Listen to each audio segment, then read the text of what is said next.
Hello and welcome to Here to Help You. Yes. It's just us today. I don't know that. Yeah, it's just us today, but guess what? We have usually we're like full of jokes, and there's still I'm sure there's gonna be some point where I'm gonna say something foolish today. I agree. But today we're gonna be celebrating a local hero. Yeah. Before we start anything, I'm always so rude. I'm sorry. That's what Grant says. I'm rude. Okay. This is why he says I'm rude. I need to introduce first my co-host, the Don, Dave Rankin. Thank you very much for your introduction. No problem. Alongside the Donette, Simone Jennifer Smith. And our lovely producer, who's always hidden, but we never forget her, Miss Chelsea. I have to get that clap button from Grant, guy. Honestly. I guess we just give her a clap now. All right. Thank you for all of your hard work, Chelsea. Thank you for all the hard work. So today, again, us in Toronto, I noticed that when there's people doing things, we always acknowledge the people, sometimes outside of our community. Our own community. We notice them and we'll praise them. We'll praise the fine works that people like in the States are doing. Correct.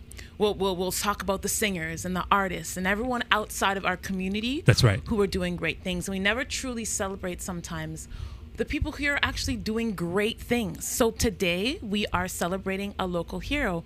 We are going to be speaking of the one and only, I'm going to say his last name. Go ahead. No, you're not. Come on. I know you can do it.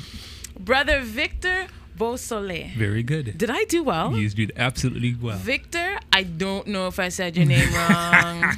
I hope you don't get upset with me. I'm sure he'll blow off our phone later and let us know. But today, we chose to speak about him because we had an opportunity to join him at his book signing. Yes, a couple weeks ago. Yes, and this young man, and I say young only because he's a few years younger than me. We met off of, I can't remember how. Oh yes, at the book fair that he did. Fair, that's right. That was in January-ish. Probably closer to spring, winter, around that time. Lost track of time. Don't worry.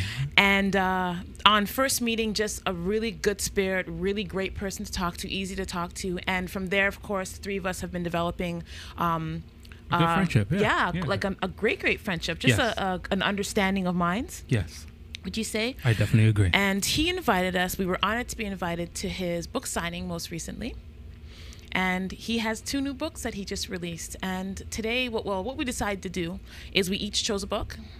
And we're going to be giving short little snippets from this book because there's a lot of things in these books that I really believe people in Toronto would benefit from hearing and benefit from reading. Yes. So we'll tell you about the books first. So the books are Resurrection. And also The Year of the Gun. And I picked Resurrection. Well, why did you pick out of the 2? I let you pick first. Why did you pick Year of the Gun? It resonates. I mean, considering that 2005, the multiple homicides that were taking place at that point in time, there's a relation for me. Of course, regarding what was taking place in my neighborhood, and of course, Jane Creba being one of the most infamous murders of that point in time as well. Okay. So there was definitely a relationship there. Okay, so for me, I chose Resurrection because I've had my own struggles in my past and in my life, and this book instantly when I saw it, because I feel like I've had to resurrect myself a few times, and sometimes it can be very difficult to do so.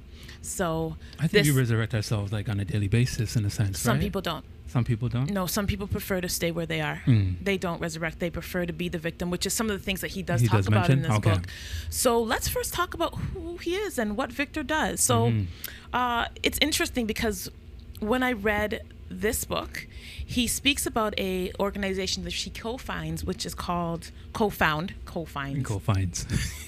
Every show I make one mashup mistake with a word. I just destroy it. I turn into my father and make up words. Please. So his organization. So he has an organization which he started called Redemption Services. Am I right? Redemption Reintegration. Is that what you meant? That's what I meant. That's what you meant. Say one more time. Redemption Reintegration Services. What did I say? I'm Regeneration. Not sure. Regeneration. Victor, do not kill me. I swear, it's one of those days. Don't worry. But this is why I have Dave here to save me. You'll send him the clip without the mistake, won't you? Chelsea, can we edit this? Is that possible? Impossible? Oh my gosh. Oh Lord, I'm sitting here messing things up. I tell you. So what they attempt to do is I'm going to read straight from the book.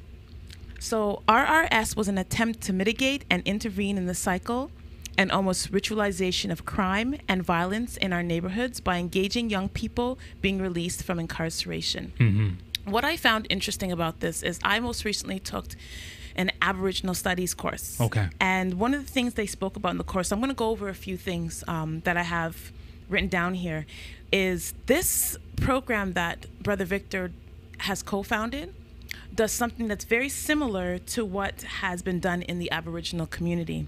So in the Aboriginal community, Aboriginal leaders began moving away from correctional facilities in the early 90s. So they decided to take control of their community and start handling issues like crime within the community instead of outsourcing it, which is what usually does happen. Okay. So in 2008, 2009, there was an alarming 27% of Aboriginals in provincial and territorial custody. And there's a 23% increase in the number of Aboriginal people in the federal prison in the last 5 years. Oh boy. So that's comparable, again, to numbers now where there are 70% more Black Canadians in federal prison than there were 10 years ago.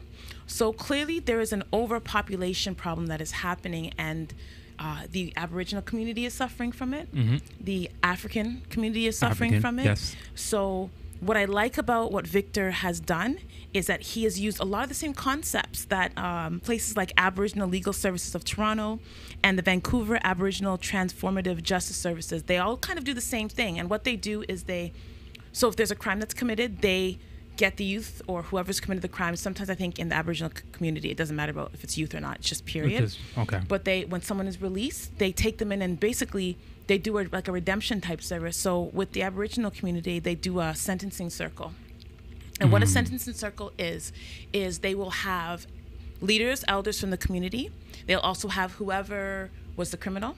Okay. And the accused and the victim in the same room sitting together, and they basically go through a narrative. They go through the narrative of both the accused and the victim, and they do this in order for both to heal. So they find a way in which both people walk out of that. And again, this is someone who's suffered and done the suffering. Okay. But somehow they've taken into themselves to say, we're sitting down, we're going to work this out. Whatever's happened, we are all leaving here and everyone's going to be somewhat satisfied. Not completely, because, at the end of the day, there's always going to be differences. But. Correct. I mean, this is very similar to traditional African values, right, to the core. The book, The Destruction of Black Civilization, Chancellor Williams mentions something like this, where a council of elders or a tribe of elders will go ahead, right, and either be the mitigations, the mediators, of course, the legal system, and so on and so forth, right? So I can understand, regards to why they would go and lean towards something like this, which is more traditional within themselves.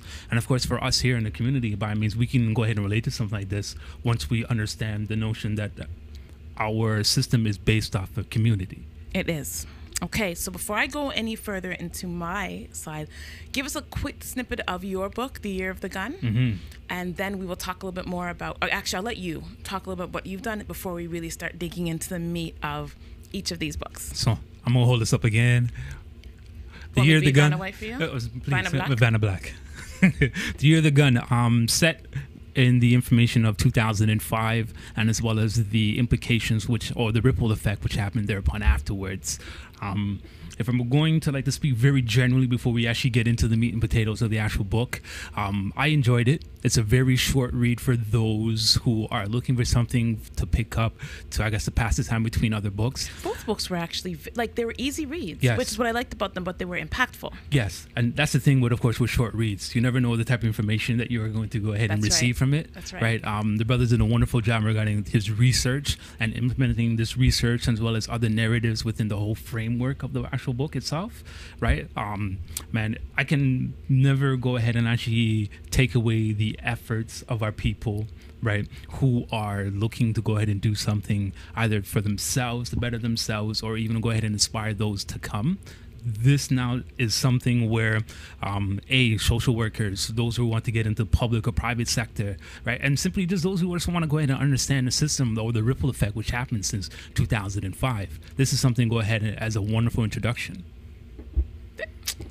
You always try to outshine me. Outshine? No, I'm just doing what I got to do to make us look good. Your introduction sounded so much better. Now I have to redeem myself to Victor for first messing up the name of his organization, not introducing his book properly. Oh, boy. Jeez, Dave. Man. So, suggestion.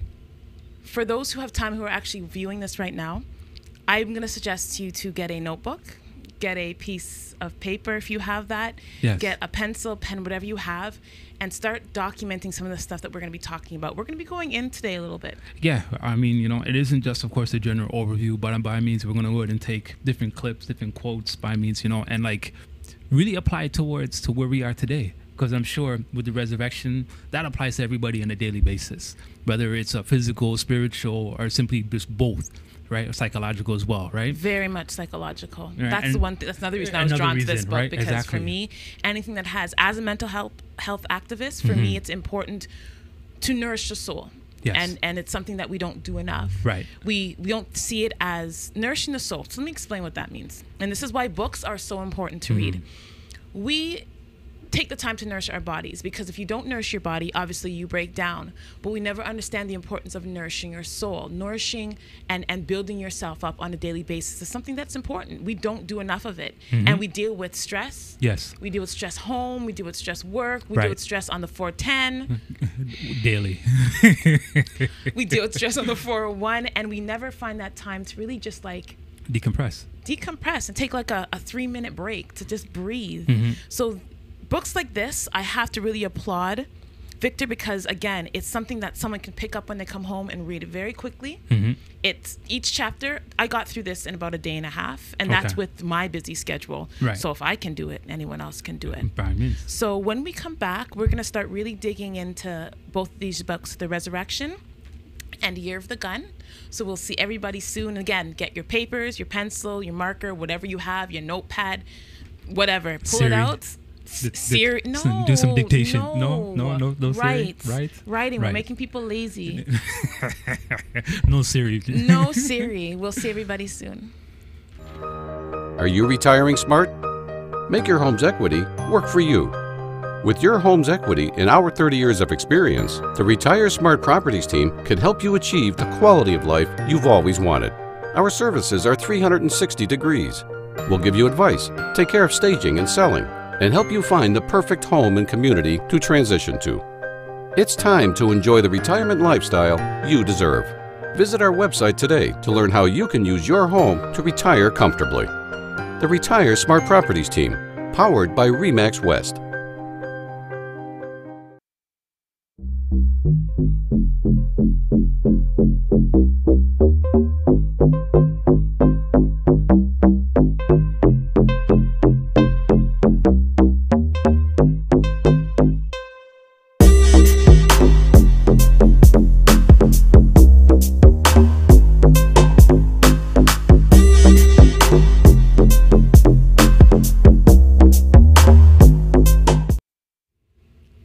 Welcome back. If you are just joining us on Here to Help You, we just finished discussing us celebrating our local heroes, and we have, you're being, if it's not Van, would it be, what would your name be as a man? Van Black? Wait, Van Black? There just has been extremely melanated, huh? Oh yeah, that's Vanta Black. Yes. So Vanta Black. Please explain what Vanta Black means, okay. Please. Go ahead. So Vanta Black is the darkest shade of black that you can find. I mean, it's so black that it's hard to even identify the blackness. Don't believe me? Go look it up right now. Look up Vanta Black and see. There's actually a picture, very disrespectful. There's a picture they have of a man who's Vanta Black, or who they see as being Vanta Black. I mean, it's basically so black you can't describe it. Chelsea's shaking her head. She's disappointed in me. I'm just saying the word. I didn't make it up. Jeez. Anyhow. So no, I am not Van Black. I am not Vanta Black? No, Dave Wright can hold up the books of our beloved brother. Victor Beausoleil. So he has 2 books that he just released, Resurrection and Year of the Gun. And today we are going to be just taking some clips from it so you can kind of see what you'll be looking forward to in reading this book. So before I left, we were talking about the fact that Victor is a co-founder of an organization called... Oh, I'm sorry. Did you memorize it? No, not at all? Okay, I'll help you out. The Redemption Reintegration Services. RRS. This one I'm better with acronyms than the other one. And okay. So there's 4 pillars that he identifies in their model, and the pillars are opportunity, provision, accountability, and resilience. So I'm just going to go over these briefly. So identity, the condition of being oneself or itself and not another. Opportunity, a good position, chance, or prospect as for advancement or success. Okay. Accountability, the state of being liable and or answerable. And resilience, the ability to recover readily from illnesses and Really? Would you like some help? No, I'm doing this properly. Okay, My tongue's tied today. I don't know why, but it's okay. I'm going to get through this. Yes, please. So resilience, the ability to recover readily from illness, adversity, or the like, buoyancy. So these 4 pillars, and it's interesting because identity, opportunity, accountability, and resilience. When you think about these words, how often do you even think about how much you identify with yourself? Like, how do you identify yourself as a person? Right? Right. When you have opportunities, what do you do with these opportunities? Because we're presented sometimes in life with many opportunities. Many. And we don't take them. Some for different reasons, right? Because, I mean, the opportunity may come up and it might just resonate with who you are as a person. So, Of course, the opportunity, you'll pass on it, right? And those, of course, with the opportunity, and it's like, I got time. Oh, and you know what? We're going to get there. And then I'm sleeping on it, right? So we're going to talk about time. We're going there because actually Victor talks about time, and I love how he speaks about it. But that's a little bit later. Okay. So accountability. One thing I know for a fact with us as human beings, we don't always hold ourselves accountable for things that we do. We like to place blame on everybody else. And I'm saying this in not a judgmental way because it's something that I've done. I'm sure it's something that Dave has done. All the time. And it takes a certain amount of growth to take account for what you have done and take responsibility for your actions for what's happening in your life. We all have a story. We all have trauma that's happened in our lives. And one thing that Victor does talk about is the fact that you have to learn to get past that victim mentality. Right. Right? We have to learn to take accountability for what we've done and where we're at in our lives, okay? And resilience. I remember this word sticks out to me because I remember when I was in university, it was a word that I learned in university, oddly enough. And when I first saw that word, I read it and I was like, wow, that sounds like me. Because I'd gone through quite a bit up to that point. Right. And I always knew and felt the need to bounce back. I couldn't ever, even when I felt really bad, I couldn't stay there. I stayed there for a while sometimes, and I did the whole pity party thing. Okay. But for the most part, I bounced back. You moved on. I had to move on. So time. Okay. So there's a quote by Michael, Altschuler. I hope I said that right. Did I say that right? Altschuler. Yes, I did it. The bad news is time flies. The good news is you're the pilot. So in a commencement address he gave at Stanford, and this is also from the book Resurrection. Don't worry, I'm sure there's another book called Redemption out there. But it's not written by Victor. It may be. Victor, can you write a book called Redemption so I can redeem myself on a daily basis? In a commencement address he gave at Stanford back in 2005, Steve Jobs revealed the motivational tactic that he used to start each and every day. For the past 33 years, I have looked in the mirror every morning and asked myself, if today were the last day of my life, would I want to do what I am about to do today? And whenever the answer has been no, for too many days in a row, I know I need to change something. Wow. Rankin, yes. Give me your thoughts on that. Give me your thoughts on, because you brought up time, so this is interesting. Well, yeah, I mean, when we This is perfect in regards to like some sort of motivating factor, because at the end of the day, there are a few things that do definitely motivate us. For some of us, it's money. You know, for some of us, it's the actual material, the status, right? It's for a lot of us now, you know, of course, transitioning now into our elder stages of our life, it's what type of legacy do we want to leave behind, Yes. right? And we use that as an actual motivational factor. So now when I hear something like this, the 41 years old me, right, says, what type of legacy do I want to leave behind? And do you have the time? And do I have the time? Because we all think we have time. Yes, that is true. We all think we have more time than we really do. Right. You know, and then again, you know, maybe the 10 years ago me would have said, you know, I'm a lot more selfish. Right. So, of course, whatever I'm doing for the day, I'm doing for my needs, my personal gains. Right. And not to go ahead and inspire anybody else. Right. Okay. So by means, I hear two different things when I hear that right now. Okay, so for me, when I hear that, I do think about the fact that time does fly. Mm-hmm. I think I'm 38 now, mm-hmm. and I was just speaking to a young lady who does work with us, and she was like, "Oh, I'm 21," and I'm like, "That was 17 years ago." A lot of us don't even remember 21.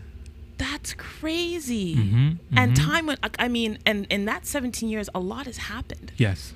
But how much of that do I want to be part of my legacy, mm-hmm. right? Right. So when I think about time, I know that time is not promised. We say that very casually, mm-hmm. but time is not promised. And sometimes you have to think about, okay, when you do wake up in the morning, are you doing what you want to be doing?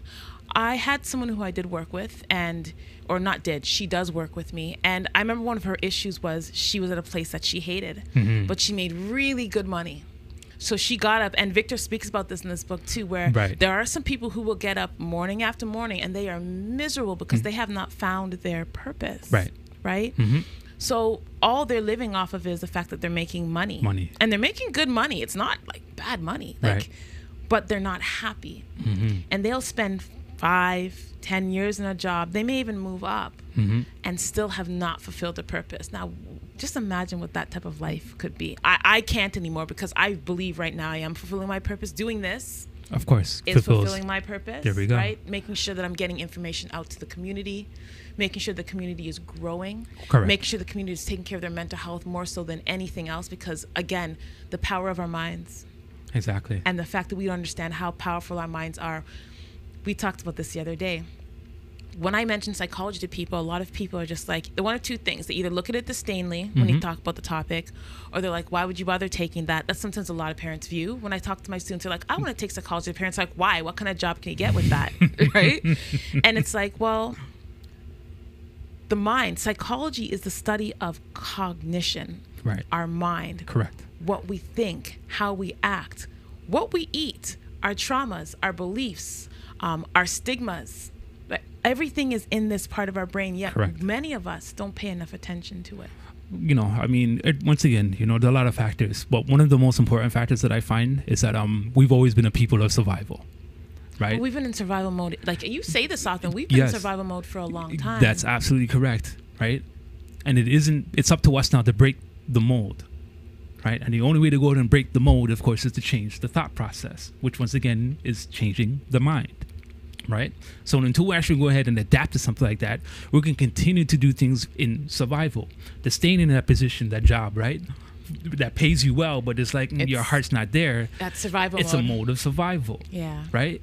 So it definitely we need to break the chain. We need to break the mindset, right? And once again, it isn't just looking at people who have done it, but it's looking in the mirror, once again, as Steve Jobs said, right? And looking at who it is, what it is that you want to be, who it is that you want to be. You know what I'm saying? Right? And of course, what you want to go ahead and leave behind. That legacy. Okay. So I'm going to have one more quote before we go. I'm actually going to read another section here. The truth was his story was holding him back. And I'll tell you where there's a lead up to this is Victor meets a young man when he's leaving an event, and this young man asks him for some money for some food, and Victor gives it to him, and Victor's in a rush to go home because he wants to get home to his family, but something in him tells him to stay and speak to this young man. So he begins to talk to this man, and he meets up with this young man again, and this man has a a story, not a really good story, some tragic things that happened in his past. Okay. And he keeps going over the story with Victor, and in the book, Victor finally stops him and says, "Okay, well, when are you going to stop telling the story?" Mm-hmm. Right? And the young man obviously got defense. Well, this is my story, and this is what happened. This is why I haven't gotten to where I go. Well, that's fine. I understand, but still, when are you going to stop telling the story? Correct. So this is what he writes after. The truth was, his story was holding him back from healing. He had the sad core belief that his story made him friends and unlikely allies by getting people to pity him. In reality, his defining himself as a victim was actually pushing people away. And this is something that I think is very true. It's something I actually disdain. Okay. It's that whole victim mentality. Right. And I've been there. So again, I'm not judging, but it's something that I can't stay around because it's very difficult to see someone who continues to put themselves in situations that they are actively able to correct. Exactly. Right? Yes, we all have things that have happened to us. He finishes off by saying, anytime you hold resentment, you hurt yourself. While you outwardly blame a person or situation, inwardly you beat yourself up for being a part of that relationship or experience. Whether you yell at yourself for getting involved or only ask yourself why you didn't do things differently, you are still blaming yourself. Wow. So when we get back, we're going to finish up on this, and then I'm going to turn it over to Dave because I know your Dave was a little... Your Dave. Your book... Your book. Yes, my book. Save me today, okay? Save me. Chelsea, save me. Your book is a lot more factual. Yes. I know there's a lot of information in there, but we want to just kind of discuss that last quote and the idea of blame on oneself. Well, by means, see you guys soon. It'll definitely cross in between what we speak about later, that's for sure. See you guys soon.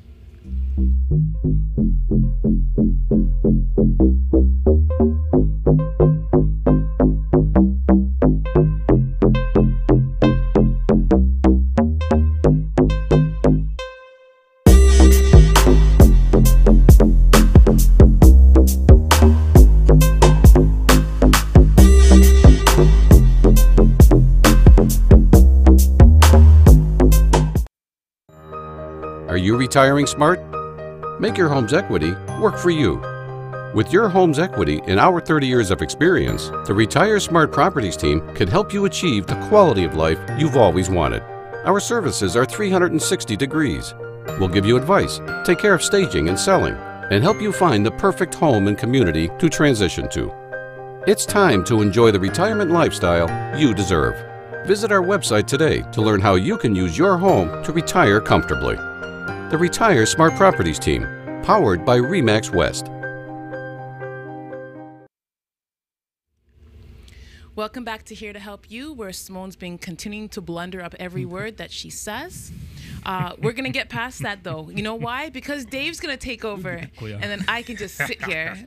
What, and smile? And smile. Like Vanta Black? Like that. Anyhow, so I think the last thing we were talking about is the blaming yourself and being the victim. Right. I will say this, and then we'll end off and start talking about the Year of the Gun, because that's a very, very important book as well. Mm-hmm. It's very easy to get stuck into that victim mentality, and I understand it. So I implore you, please find a way to get your story out. Sometimes the best way to get out of that victim mentality is to tell your story, right, or write your story, right, or speak to someone who you can share it and know that they will hold your story in confidence and help you start working past some of these things that you've been through. It's tough. Life is tough. We're never given a handbook for it. We should have been. I'm sure if they sold that handbook, we would all buy it. If you could live a successful life, yes, everyone could, make the money they want. Everyone could find the relationship they want. Everyone could have the children they want. And they sold that book, it would make millions. I'm sure they're still It'd be bigger than the Bible, I think. It probably would be. Because the Bible is the most sold book in the world, yes, right? Yes. Too bad it doesn't. Well, it does hand out things about life, but it doesn't give you that platform. Like, this is how you become successful. Right. This, that doesn't give you that. So right. I understand things happen. So just learning to work past that. And in saying that, you're gonna now talk about some things that have been happening in Toronto and people who have been victimized, things that have happened. Share with us the Year of the Gun. What is the Year of the Gun? Well, 2005, we're looking at a multiple number of homicides.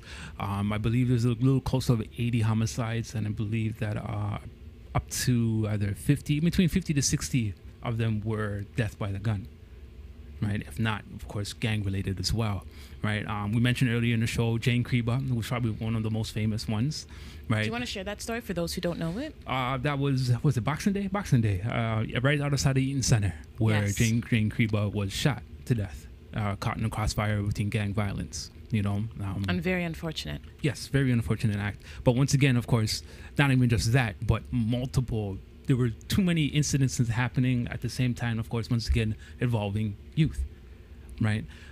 What stemmed from all of that, of course, was the ripple effect. And this is where, of course, what the book goes into, of course, the ripple effect.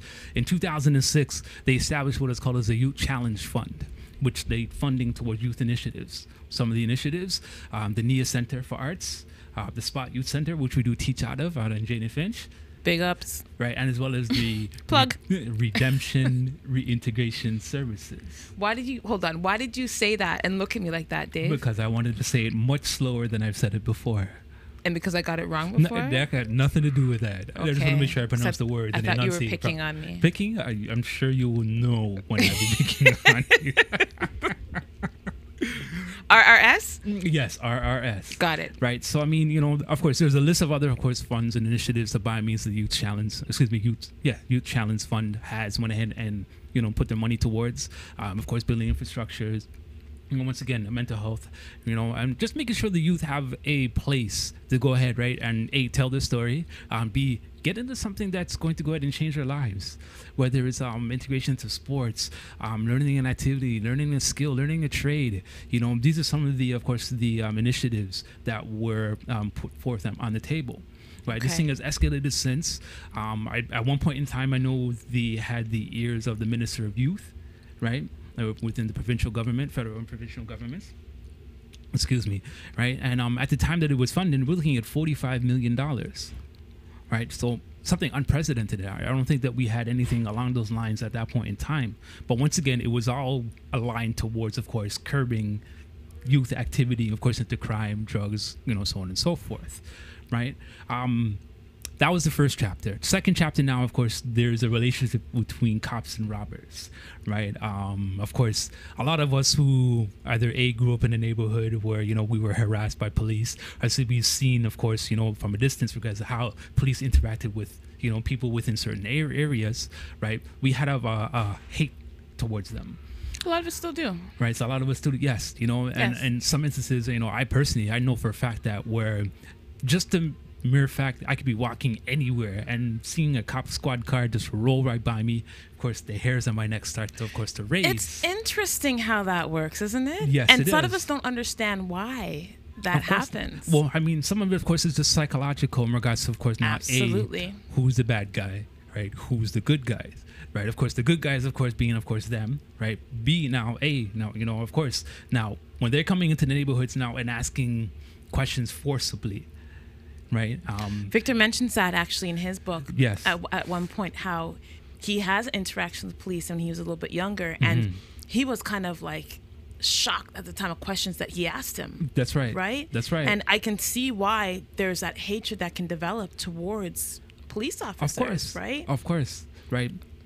Innocent young men and women, right, who've been stopped by police, right, of course, have taken their information now, by the police. Can I say the word? Go ahead. Carding. Yes, exactly. Right. So, I mean, these type of interactions by means, of course, a lot of us definitely have an actually hateful, attitude towards the police. It's true. It's very true. And by means, with their establishment in 1834, right, and what led towards, of course, the first, I'd say about maybe the first 20 to 30 years of their establishment, you had a lot of corruption.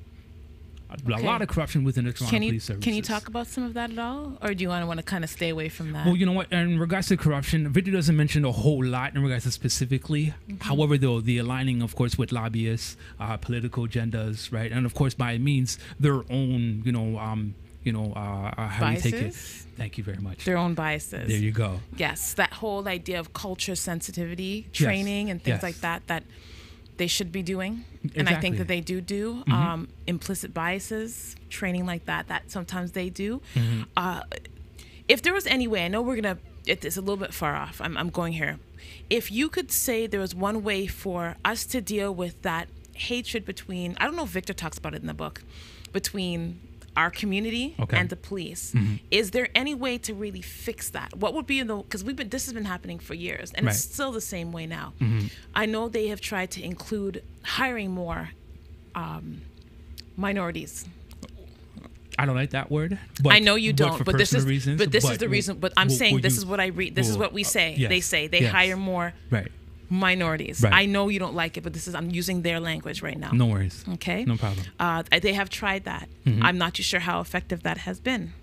I know they have established programs throughout Toronto. So I'm not too sure how any of these have worked out. I haven't done my research on it. I'm not too sure if Victor does talk about, but what are your thoughts? Well, personally, I'm not sure if they still do it today, but I remember in grade schools where they used to have one police officer from the neighborhood visit a school. So, of course, now that friendly interaction between the children and the police officers are now established, right?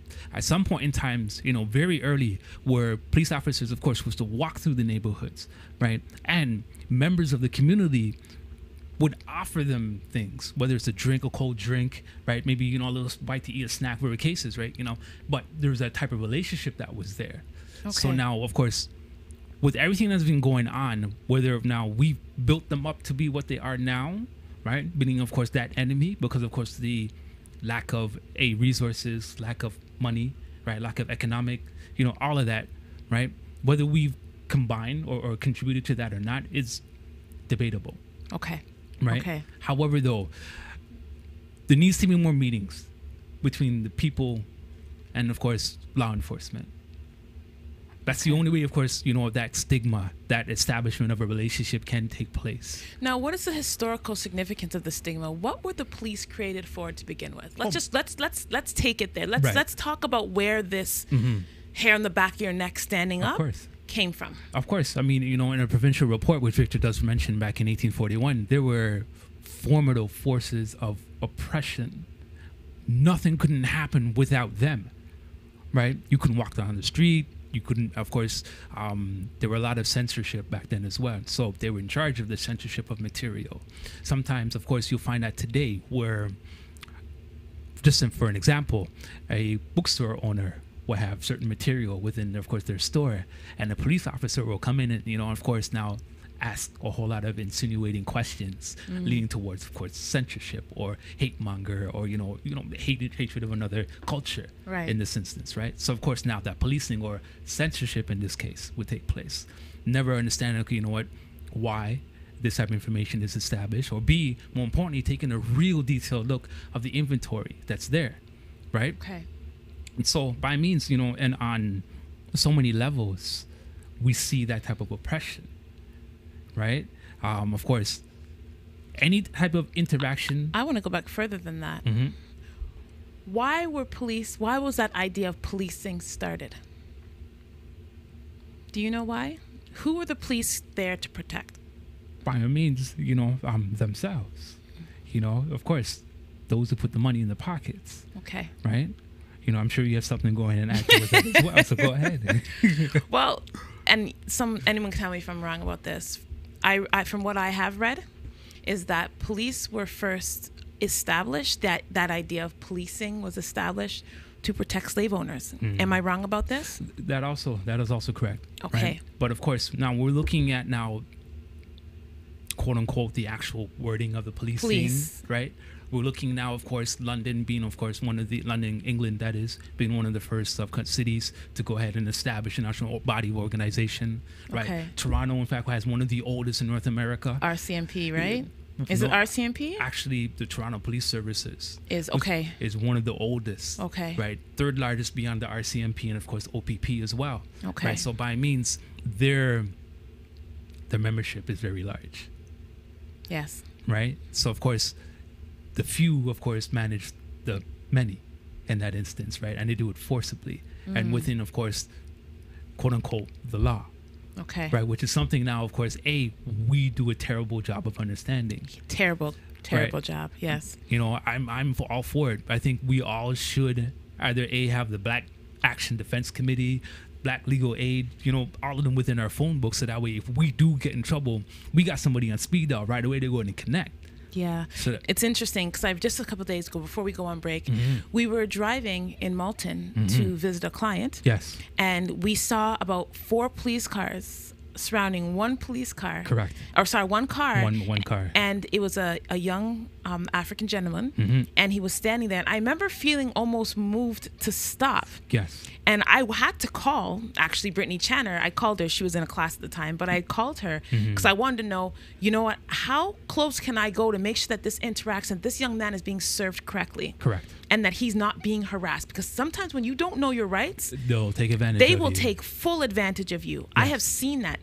They've tried that with me, but I know my rights. Exactly. I know what they can and cannot ask me, and I stand for it, but not everyone knows that. So I actually called. It would be great to have someone that you can just, On speed dial, of course. is he allowed to ask me this? Yes. You know, or what am I allowed to? When I'm stopped, what am I supposed to know? Exactly. You know what? And we're going to talk about that more when we get back. All great leaders begin with a vision to start a movement, to make a real impact in society, communicating their message and aligning themselves with like-minded people to equip and inspire others to attain their vision. Creating a vital, healthy community is a group effort, and at the heart of it, you'll find local businesses and organizations fueled by committed people who are passionate about building a better tomorrow for us all. The Toronto Caribbean newspaper has started their own movement, promising to focus on the needs of the community, seeking out relationships with businesses and corporations that share in that same mission. We are legacy builders with one shot to make a difference, and together we can empower the community by adding value, instilling self-worth, and showcasing the cultural identity of our beautiful and ethnically diverse community. As business leaders, we have a corporate responsibility to set the tone of our community with principles led by performance-focused results. By combining our reach, we can provide a platform to establish and share our contributions with the world. We are all people working for companies that are interested in building a better community, helping people stand tall and be proud of their culture. If anybody has ever done it, then you can too. We are all capable, and working together, combining our skills and resources, we can make a change and leave behind an unforgettable legacy.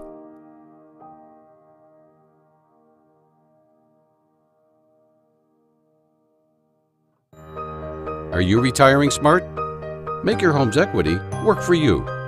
With your home's equity and our 30 years of experience, the Retire Smart Properties team can help you achieve the quality of life you've always wanted.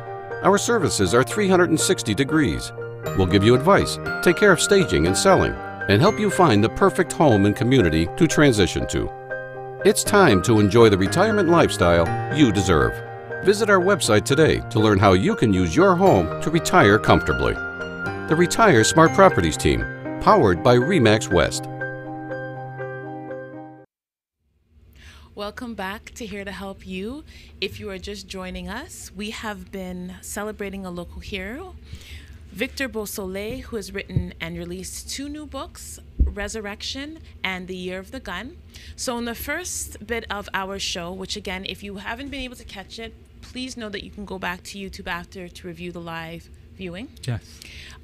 We were discussing what these 2 books are about, why he wrote them. He talks a lot about his life in these books. And for the first half, I was making 1,000,001 errors. But last segment, I did really well. I think I only messed up 1 word. Maybe 2. Maybe 2 words. But for the first part, I was messing up a lot. So we happened to purchase this book at the book signing that we went to a couple weeks ago. Yes. And we each picked a book. I picked Resurrection. Brother Dave here picked Year of the Gun, and he's just been talking to us about some of the things that are happening when it comes to policing in Canada, right, and some of the things that have happened, and that what Victor speaks about with his interaction with the police in this book. Yeah, I know. He mentions, of course, the first time he had his interaction with the police as a young teenager, you know, and how if he didn't have his wits about him to go in and answer the specific questions properly, exactly, right, that interaction could have ended differently in a totally different direction. You know, and something like that, whereas basic interaction with law enforcement, you know, we will go ahead and benefit from that. whether it's, of course, a community class, whether it's just people who just know the law, know a lot better than, of course, some of the other community members are, and who do know it, right? Because at the end of the day, right, and he does mention this at the end of the book, that we must do better. We have to do better. Right? And, of course, police are not going anywhere. No. Right?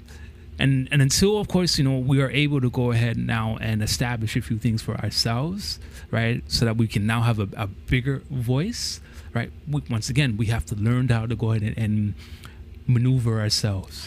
One thing I will say, and it's very different. I think us Canadians here are a little bit spoiled in compared to our brothers and sisters in the States. Mm-hmm. It's tragic what happens with them over there. Where we have carding, they just have straight shootings. And it's very unfortunate. So there's certain things that I think we can't even speak on, right, when it comes to how we deal with police, because we do have a good. I'm going to say that. Yes, in comparison, of course, our brothers and sisters across the border, right? But you got to understand this, right? Okay, where the aim in their game in the States, right, the application is totally different here. It's overt. Covert. Yes. Chelsea, stop laughing at me. Listen, everyone has a day. Today is one of my days. Next week, I'm going to resurrect myself and do much better. So you know what? I'm just going to take it that today's just not one of my good days. I understand. Covert, right. So where everything is couched in language, how to go ahead and entice, of course, people who've now been, what's the word now? I guess interacted or I can't find the word. I'm not saying a thing, because if I say something, it's going to be wrong. It's going to be so wrong, don't ask right? me. Ask Chelsea. Because I'm going to say it wrong. I'm almost sure of it. But anyways, I'm sure that the viewers understand what the point where I'm trying to get, right? But once again, we have to learn how to interact better. Yes. Right. And those interactions now, we have to now go ahead and place, a couple of thought patterns now on our mindset. I need to go home to our families. Yes. And our loved ones during that interaction. Yeah. Right? There may be a level of pride that we may have to go ahead and swallow. Right? Sometimes. Or, at the same time, there's a level of intelligence that we have to learn as well. Right. That's what I like better. A level of intelligence. Yes. You understand? So that we go home to our families. And then we begin to strategize. Absolutely. How to deal with this again. Situation, yes. And not only just that, but in order, of course, for us to learn from it. And now anybody else who goes through the same thing will use this as history, mm-hmm. right, to propel us to a better future. That was said so well. Glad I didn't say it. You would have messed it up? Yes. I'm almost sure of it. There are a couple quotes from the book that that definitely hit home. The first, he states, when the liquor store is open later than a library, your community is doomed. Yeah. Right? Let's talk about it. Oh my God. Libraries close at 8 or 9, I believe. And your liquor stores are open till 11 o'clock. Right? So you can't read after 8, but you can drink till 11. Sorry. No, but it's reality. Right. And in the States, some are 24 hours. Some of the libraries. No. Oh, the liquor stores. Okay, thank you. See? Yes. It's rubbing off. You're starting to mess up too. What libraries are open 24 hours a day, except for university libraries? Maybe that was referring to. Sorry, I didn't mean to interrupt your quote. He also mentions the fact that, of course, until we actually challenge the issues of poverty, right, crime is going to be rampant. Yes. Right. And especially among the youth. My uncle has always told me, right, that if the youth are hungry, they will stray. Yes. Right. And of course, I know countless of young men and women who have done things because out of the necessity, of course, of just survival. to eat. Right. Yeah. How many? I know friends from grade school level who came to school hungry. Yeah. From grade school times. Right, and not even a breakfast program, as so of course as brother we had on last week, Mr. Small said. Mr. Small. Yes. Not Mr. Smalls, Mr. Small. Mr. Small. No Black Panther breakfast clubs. You understand? So I mean, something as simple as that, where youth are going to school hungry, not knowing where their next meal are coming from. Yes. Let alone, of course, the trauma that they're either witnessing or, of course, experiencing. These are all levels of course, things that are going to take place within, of course, neighborhoods who simply just don't have the resources. Right. He also mentions, of course, that gentrification, of course, is something that's huge. Regent Park, Lawrence and Allen area as well, where simply, they're rebuilding. Lawrence and Allen? You're Yes. trying to be nice. Lawrence and Allen. What is it called? The nickname that we call it is Jungle. Yes. Jungle. Big up yourself. Big up Jungle. Big up Jungle. But once again, of course, how they are literally resurrecting homes over graveyards. Yeah. Resurrecting, of course, by means, businesses over graveyards, right? We forget the graveyards and we see the business. Yes. Right? And of course, the money goes into the businesses, but yet the people who've been there for all these years, what happens to them when they can't afford, of course, when the rent goes up because, of course, new businesses are coming so in. everything goes up. Everything goes up, which Yes. just forces them to move out of the neighborhoods, neighborhoods which they all care for and love, been there, right? And have no means that we require to go ahead and either to purchase, to stay in the neighborhood to make a difference. And you know what? Victor's from the borough, and he speaks about his love-hate relationship with the borough for some of those exact same reasons, right?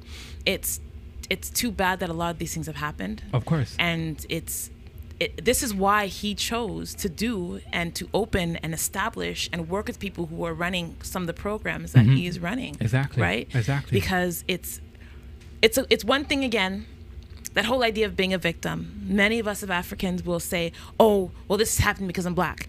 This is happening because I'm black. You're probably right. It might be happening because you're black, but what are you doing to change that? Right. And great point. My favorite part in the book where he mentions, of course, black and white are misnomers, right? Misnomers meaning, of course, a wrong or misinterpreted name. Yes. Right. For the simple fact that when we're looking at the definition, a true definition of the word black, right, it doesn't designate a nationality or a people. That's right. Right. In the law books, of course, is death. Anything black is shadow.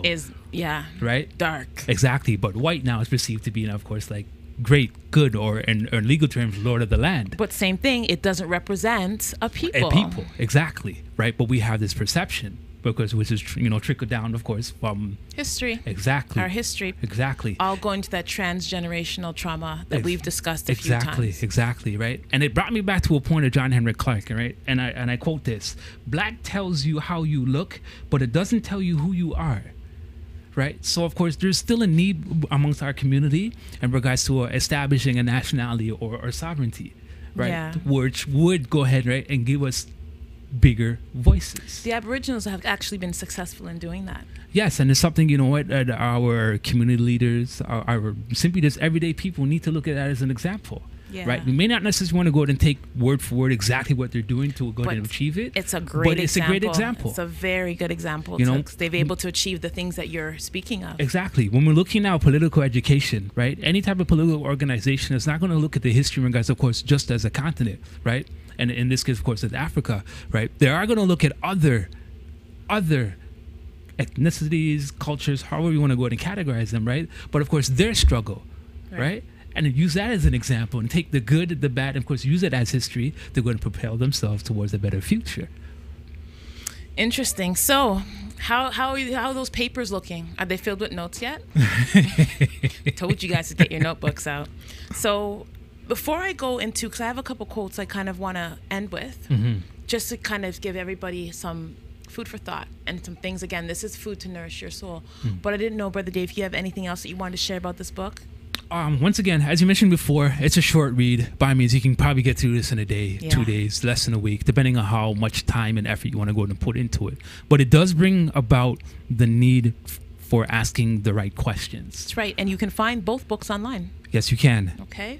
Both books can be found online. So you can just actually put into your Google search. Actually, let me go ahead and hold this up. Yes. Victor Beausoleil, the book is called Resurrection, and his other book is called The Year of the Gun. So to end, I'd like to end with a couple quotes. This first one is from Rosa Luxemburg. Those who do not move do not notice their chains. So why I liked this one is the fact that many of us have no idea, and Bob Marley does say it best, emancipate yourself from mental slavery. Now, some of us don't even know that we are enslaved. We don't even know that we are unable to move because we are so caught up in ourselves. So this is when, again, knowledge of self and learning where you are in your life and learning that, you know what, sometimes you got to move to figure out that you're stuck, right? And it's painful. Yes. And there's a lot of fear that comes with that, but it has to be done. You know, and knowledge itself is going to bring about a better person for yourself. You know, it's also going to inspire others, especially when they see the change in you and they're going to want to follow. And to end it up with saying that, thank you, Dave, is a quote from Frederick Douglass. I prefer to be true to myself, even at the hazard of incurring the ridicule of others, rather than to be false and to incur my own abhorrence. Abhorrence? Abhorrence. I did it. I made it through the You word, made it- and you I made made it it through through. the show.